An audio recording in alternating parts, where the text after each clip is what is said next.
Þá er komið að mæleiðsögn fyrir Meyju. Þetta er opinn lestur og á við fyrir suma en alls ekki allra. Svo taki til sín sem eigi. Nú ef þú tengir engan veginn við lesturinn sem er ætlaður sólarmerkinu þínu, það er að segja merkinu sem er bundið við fæðingadaginn, þá getur alltaf athugað önnur merki úr stjörnukortinu þínu og það ber einna helst að nefna tunglmerkið þitt og rísandamerkið. En við skulum byrja á því að athuga hvaða Meyju ég er að tala við.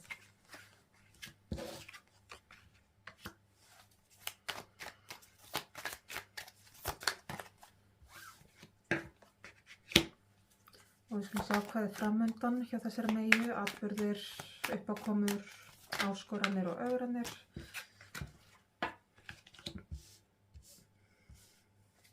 Og leiðsögn fyrir Meyju.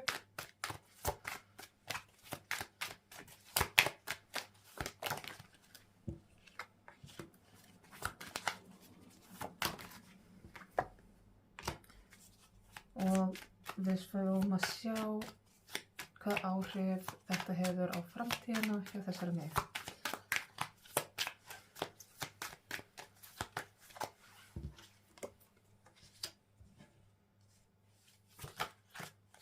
Ok, svona. Kæra Meyja, þú virðist vera að hafa þig upp eftir einhvers konar tímabil þar sem að þú hefur kannski verið orkulítið í einhvers konar hvíld eða leyfi, þú veist, mér finnst þú hafa verið í einhvers konar pásu og ert að koma einhvern veginn upp úr því, finna styrkinn þinn og finnast þú vera svona, já, ná stjórn aftur, einhvern veginn svona stjórn og tökum á lífinu eftir einhvers konar, já, vel einhverja byltu, hvort sem það hafi verið einhver meiðsli eða veikindi eða lág orka. Og í dag þá er svona eins og að hún vitir ekki alveg í hvaða áttu ætlar að fara, það er svona pínu valkvíði í þér eða óvissa. Það eru nokkrir vegir í boði og já, það er svona eins og sért að reyna að finna hvaða leið þú vilt fara, en ert frekar óákveðið með það. Ef við skoðum hvað er framundan, þá er svona svolítið krefjandi tilfinningavinna framundan, en ég sé hins vegar að þú hefur einhvers konar leiðsögn, þú hefur einhvern handleiðara, einhvern sem að styður þig, leiðbeinir þér, kennir þér einhvers konar fræði, einhver handleiðari, leiðbeinandi eða kennari sem að er með þér í gegnum svolítið krefjandi tilfinningavinnu og snerta svolítið á svona, já, kannski svolítið svona djúpstæðum tilfinningamunstrum hjá þér sem að tengjast við af hverju þú þurft að kúpla það svona út, af hverju þú svona þurftir að fara í pásu. Leiðsögnin þín er að ekki allir of mikið í einum, ekki fara þér of hratt, af því að ef þú ferð of hratt á stað, ef þú ferð of hratt inn í þessa vinnu eða ætlar allt inn og bara sigra heiminn og fara svo að gera allt þetta sem er í boði eða allt sem þetta er í hug, þá er mjög hætt við að þú bara steypist svolítið um koll og krassir og þá ertu komin svolítið á núllpunkt aftur og vilt það ekki af því að það myndi draga svo mikið úr þér að vera komin einhvern veginn sko aftur á þennan orkulitla stað. Og leiðsögnin er líka að taka eftir öllum nýju tækifærunum sem eru í boði. Það er svo margar nýjar leiðir ólíkt því sem það hefur gert áður. Svona grunntilfinningin hérna er að ég sé að tala svolítið við einstaklinga sem að mögulega eru búin að ofreyna sig, keyra sig svolítið út, fara í burnout eða jafnvel hafa lent í einhvers konar veikindum eða slysi, þannig að heilsan og orkan er ekki það sem þú ert vant. Það er einhver áföll jafnvel og að þú þarft að passa þig svolítið að þegar þú ferð aftur stað að ekki setja samskonar kröfur á sjálft þig eins og áður og ekki ætlast til þess að þú getur gert nákvæmlega allt, nákvæmlega eins og þú varst vant að gera. Þú þarft að sýna sjálfu þér annars konar tillit núna heldur en áður. Þú þarft að finna svolítið nýju vinnubrögð til að gera hlutina. Þannig að ekki berja niður fyrir það og ekki ætlast til þess að þú getur bara gert hlutina nákvæmlega eins og áður. Sýndu breytingunum þínum þá virðingu. Af því að ef við horfum fram á við, þá fylgir þessu svolítil pressa. Svona pressa sem getur á köflum voru þung, en það, þessi pressa snýst fyrst og fremst þá þarftu að hlúa sjálfu þér, heilsunni þinni, sérstaklega fyrst með líkama þínum. En þú ert að læra hér alveg ofboðslega marga nýja hluti, margt mjög spennandi.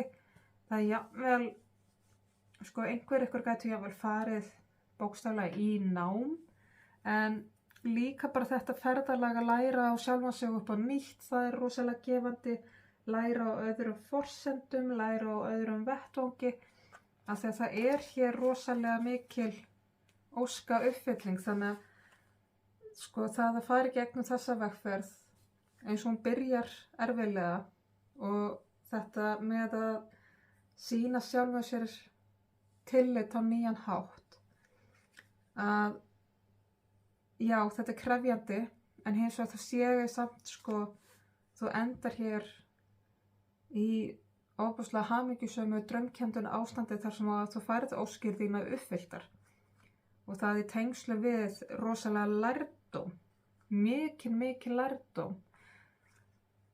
Og svo við talum ekki að það er verið að setja athygli þína á þig og heilsuna þína. Þannig að við fáum hér aðeins smá auka innsýn.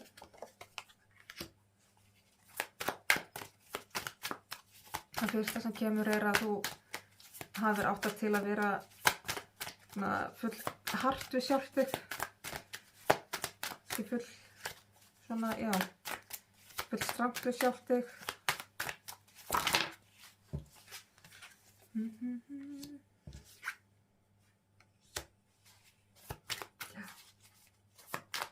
Núna veistu ekki alveg í hvað fótinn þú stíga, það er svo margir skrýtnir hlutir í boði og ólíkt því sem að þú ert vant að gera, og ég sé að það er líka ótti við það að treyst ekki hvort þú ráðir við hlutina. En þetta snýst allt að þú ert að rækta þig fyrir þig, þú ert að rækta þinn garð, gera gott fyrir þig.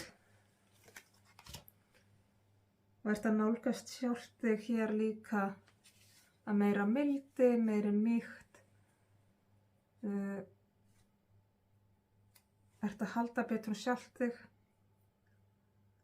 Og nú er ágætt að fara svolítið í leyfa tilfinningunum, innsæinu, hjartanu, svolítið að stýra, ekki praktíkinni eða einhverju líkamlegri herkju, alls ekki. Þú þarft að vera býsna strangt við sjálft þig meðan þú ert að læra þetta og tileika þér þetta, en á sama tíma ekki ramma þig þannig inn að þú heftir þig, að þú hamlir þér. Ekki gera lítið úr sjálfu þér á þann hátt að þú framkvæmir ekki það sem þig langar til að gera. Þetta er hægara sagt en gert. Að finna þannig einhvern gullin meðalveg. Það er ekki auðvelt og þetta verður þannig ferðalag og þú til mun mistakast og svo myndu læra aftur, en svona jafnt og þétt þá byggist þetta alltaf upp. Og þetta fer mjög vel hjá þér fyrir rest, en þetta er þolinmæðisvinna. Og þó að það kannski sé nú ekki spennandi fyrir þig, þá er þetta þolinmæðisverk en skila sér svo margfalt betra í lokin. Ég ætla að enda hérna á einu erkienglaspili, ein stutt skilaboð í lokin.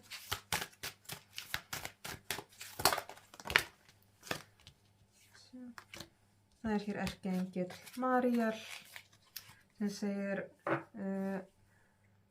raungerðu fyrir hinn æðsta kærleika og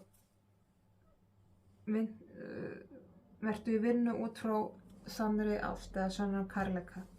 Þannig rauninni þetta alltaf bara snýst eins og allt annað, snýst alltaf kærleikan, að reyna að vera í honum eins og maður getur, bæði gagnvart öðrum en fyrst og fremst kannski gagnvart sjálfum sér.